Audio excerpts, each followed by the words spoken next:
Mega star Shakib খানকে নিয়ে 40 ঘন্টা শ্যুট করা, এইটা আসলে সবার কপালে হয় কিনা আমি জানি না।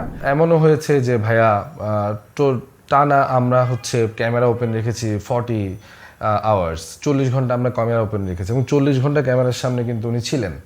তো এখন এই জায়গাটা যদি উনি আমাদেরকে সাপোর্ট না করতেন, as a mega star Shakib খানকে নিয়ে 40 ঘন্টা শ্যুট করা, এইটা আসলে সবার কপালে হয় কিনা আমি জানি না। তো আমার মনে হয়েছে যে আমাদের টিমের জন্য এটা ব্লেসিং, রকস্টার টিমের জন্য একটা ব্লেসিং যে সাকিব ভাই কোনো ধরনের নেগেটিভ অ্যাপ্রোচ না করে উনি বলেছেন চলো করি, শেষ করতে হবে, কাজটা ভালো হচ্ছে, ভালো লাগছে। তো এইটা আসলে মানে পুরো টিমকে এমন এনার্জি দিয়েছে যে আসলে আমরা মানে আমাদের যতটুকু সাধ্য ছিল ততটুকুর বাইরেও করার চেষ্টা করেছি আর কি। আমার সাথে ভাইয়ের সাথে যেই ঘটনাটা বা যেটা শেয়ার করতে চাই সেটা হচ্ছে এইরকম, আমি একটা ছোট্ট সিম্পল এক লাইনেই শেয়ার করব। আমি যখনই মানে আমি সাকিব ভাইয়ের সাথে কখনোই সেটের মধ্যে কথা বলার জায়গাটাতে কখনোই যেতাম না। কেন যেতাম না? কারণ হচ্ছে I am as a producer, আমার অনেক ধরনের চাপ, অনেক ধরনের ফাইন্যান্সিয়াল বিষয় থাকে, অনেক ধরনের হচ্ছে লজিস্টিক্স বিষয় থাকে যেগুলোকে অ্যারেঞ্জ করতে হয়। সো দ্যাট আমার যেই কর্মপদ্ধতি শুটিংয়ে সেখানে আসলে সাকিব ভাইয়ের সামনে গিয়ে কথা বলাটা ওনাকে ডিস্টার্ব করাটাই হবে। তো সবসময় ওনার সাথে আমার দেখা হয়েছে কোনো মুভিং করার সময়। তো আমি যখনই ওনার সাথে ওনাকে সালাম দিতাম বা ওনাকে ভাইয়া কেমন আছেন বলতাম, তো ওনার যে লুক এবং ওনার যে হাসিটা, মুচকি হাসিটা, এইটা আমার না সবসময় মনে থাকবে। তো আমার কাছে এই জায়গাটা আমার খুব ভাল লাগে এবং আমি যখনই কথা বলতে যেতাম তো শুটিং শেষেই কথা বলতাম, এটা কখনোই আসলে শ্যুটের মধ্যে না। তো আমার সাথে ভাইয়ের সাথে কখনোই প্রবলেম নিয়ে কথা হয় নাই।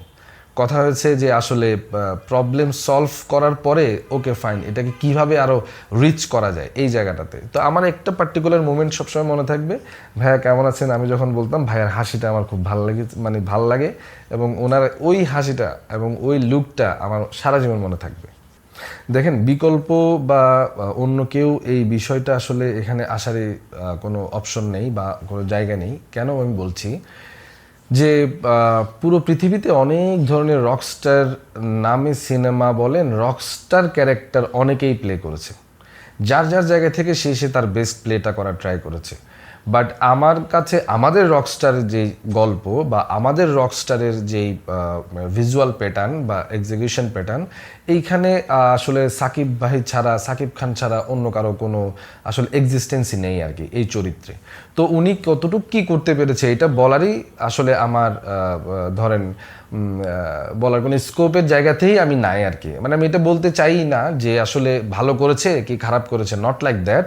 উনি রকস্টার এবং উনি যা করেছে এটাই আসলে আমাদের জন্য ব্লেসিং। এবং এই জায়গায় ওনার বিকল্প বা ওনার অপশন এই ধরনের কোনো মানে কোনো লাইনের কোনো গল্পের জায়গা থেকে কোনো অস্তিত্বই নেই।